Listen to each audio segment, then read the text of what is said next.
Hey there, YouTube fans, AC Productions here, and today we'll be doing some Q&A.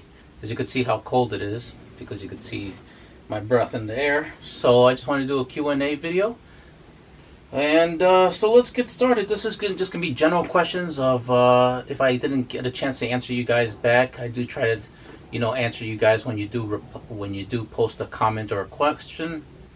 But sometimes that's not always the case. Sometimes your comments or questions get filtered out through my spam folder, and it seems to go there. So I'm sorry if I didn't reply to you right away and it took me some time.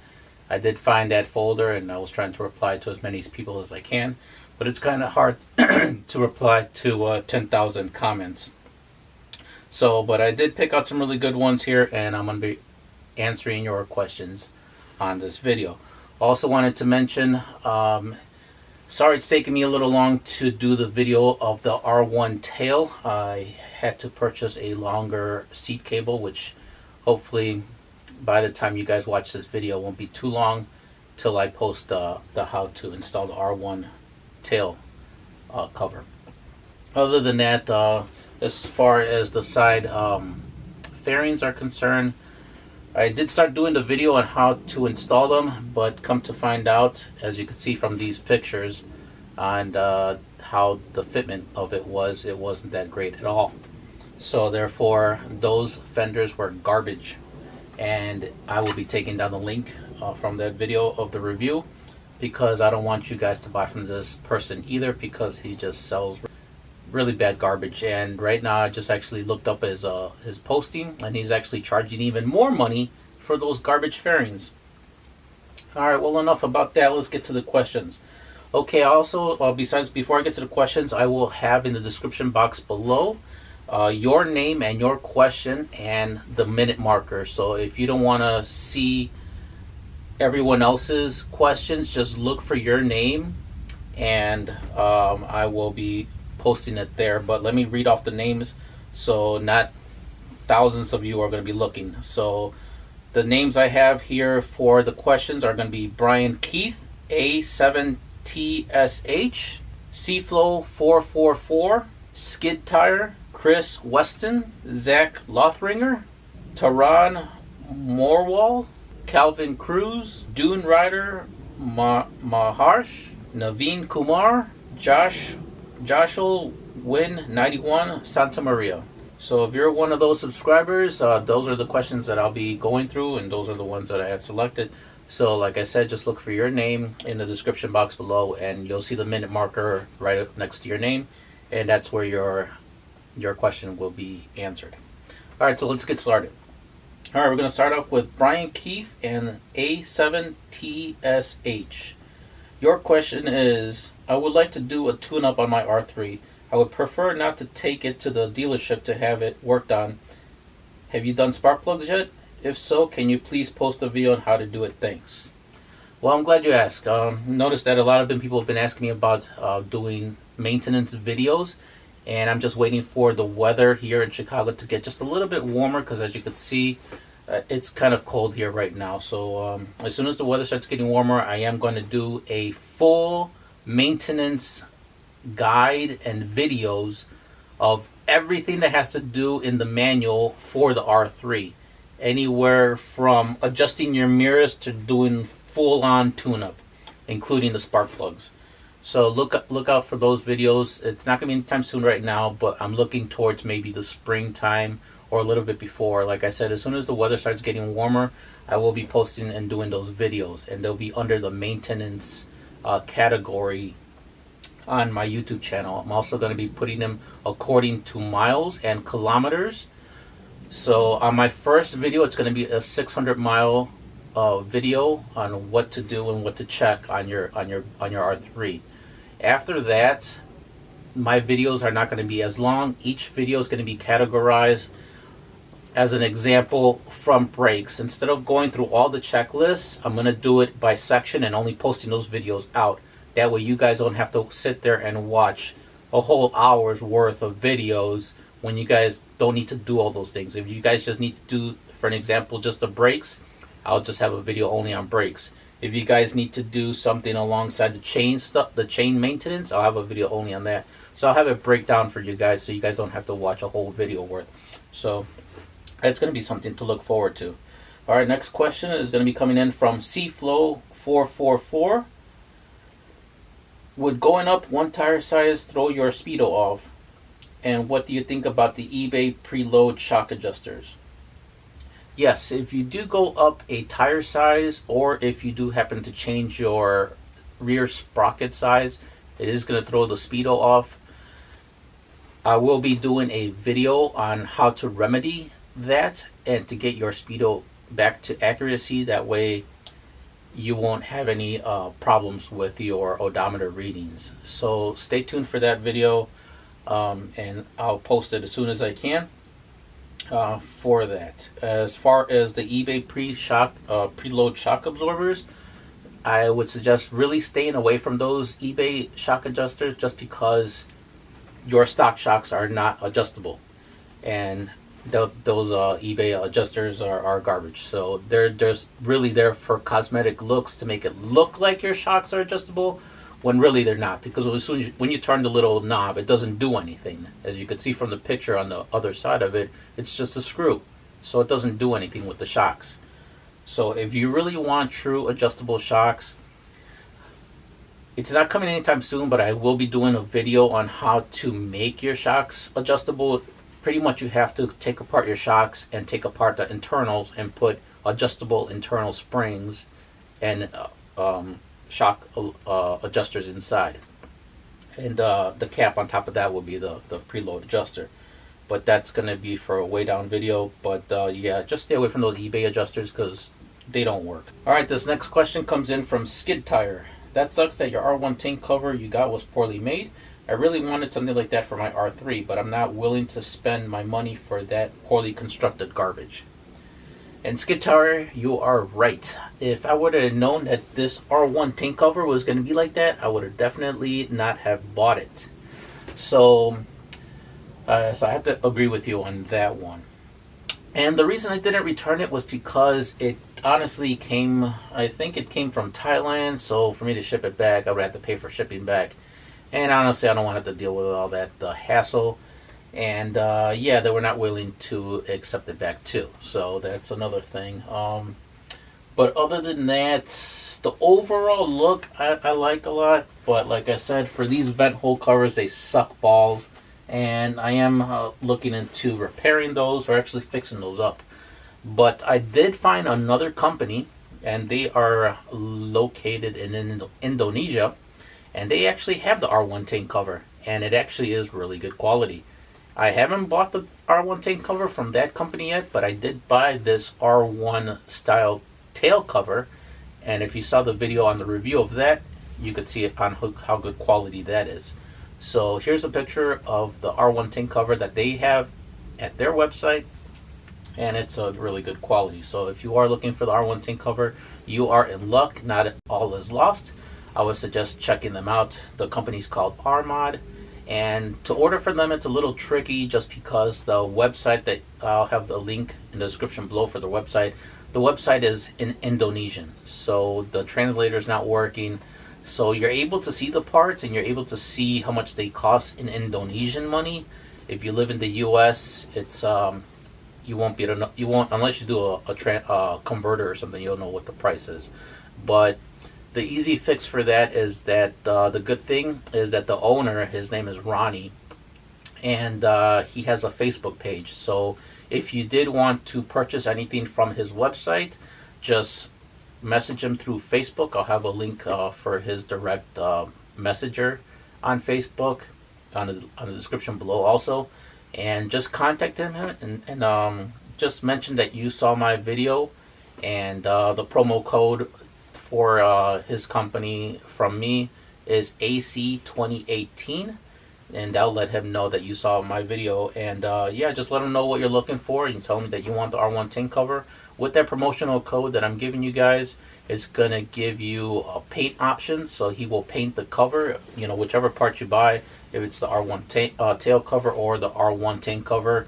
Just let him know, hey, I wanted a red, blue, you know, whatever color that you want, he will paint it for you with that promotional code. and then he will also offer express shipping if you choose to have that. If it's not express shipping, it'll be sea cargo, which could take a little bit of time. Alright, so next question will be from Chris Weston. I feel that the stock battery from the R3 is a bit weak from the factory. What do you think about the lithium ion batteries?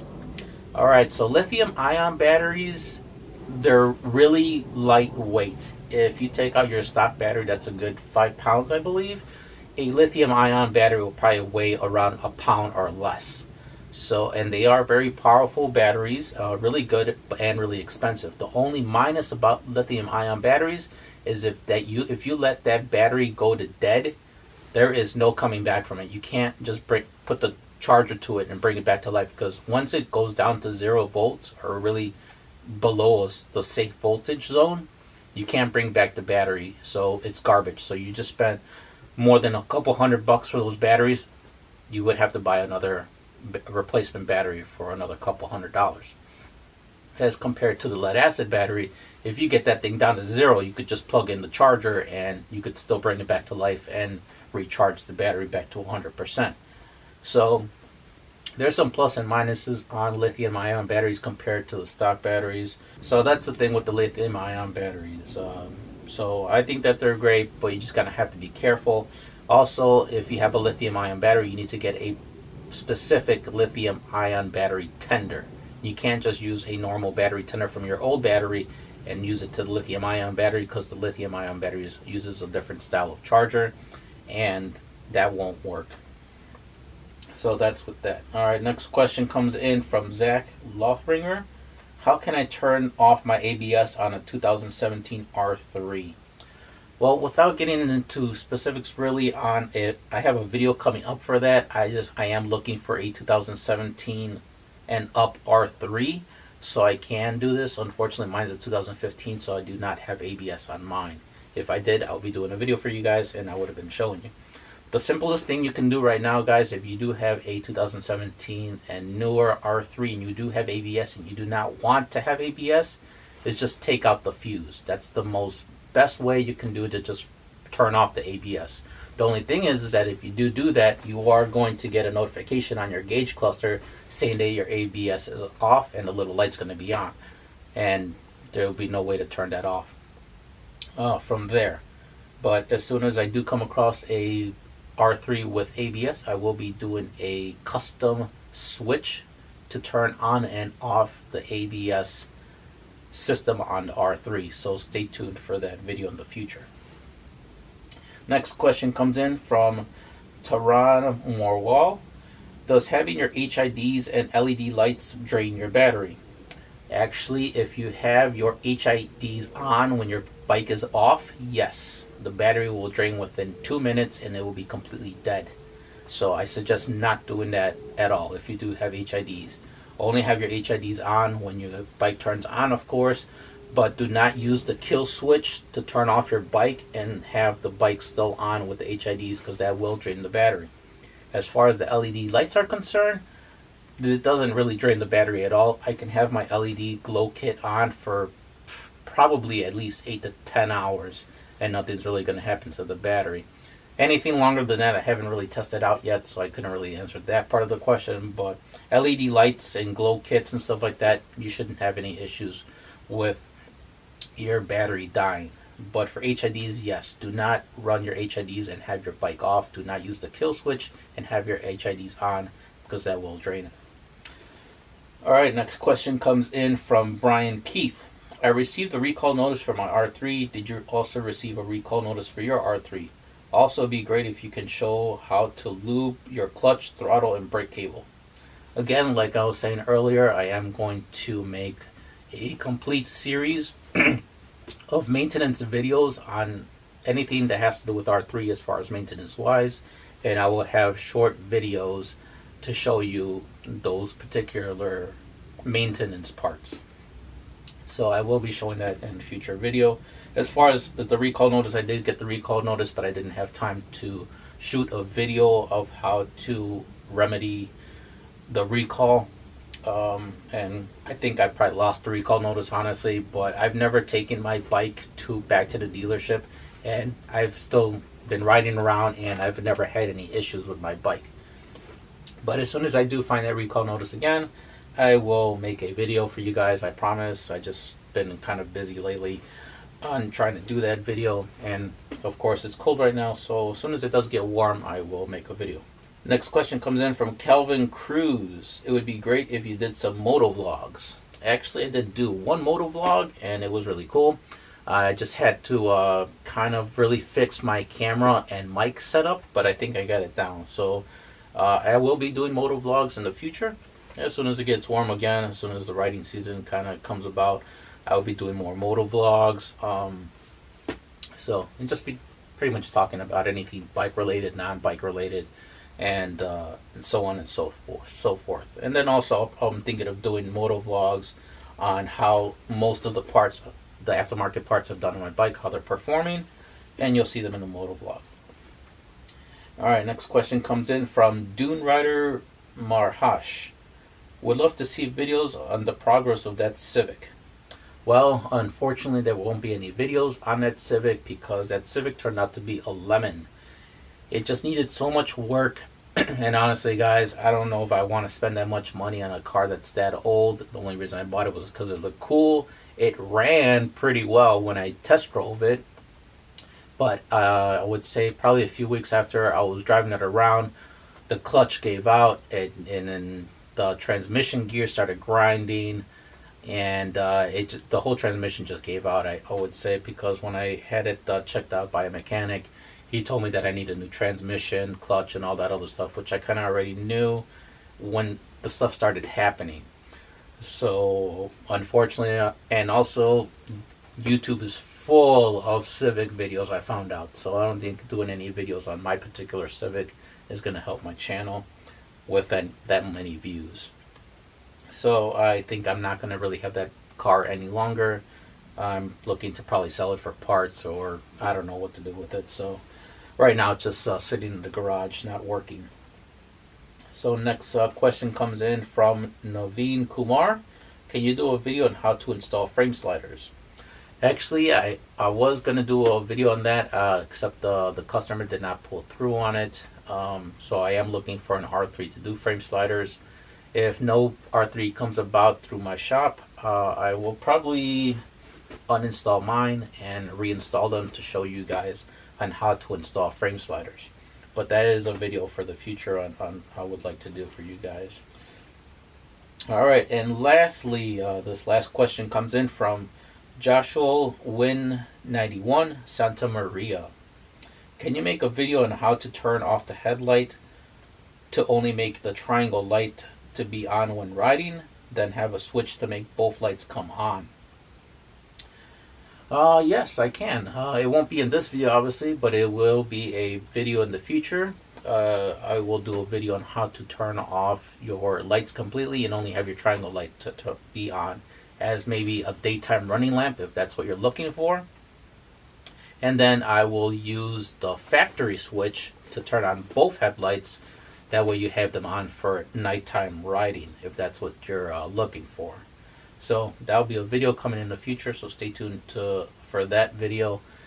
And I would say that's it. That pretty much concludes all the questions I have here from you guys. Again, I do try to get back to you as soon as possible when you guys do post questions in my videos. And if not, I do try to, if I don't get back to you right away, I do try to get to you as soon as possible. So that was pretty much it. I wanted just to keep this video short on the questions and what's up, what's coming, what's future videos are coming up on my channel, which I look forward to. I know I could help a lot of you guys with especially service and maintenance on the R3. Hopefully you found this video helpful. If you did, hit that like button. If you have any more questions, leave them in the comments below and I will try my best to answer them accordingly. And thank you for watching.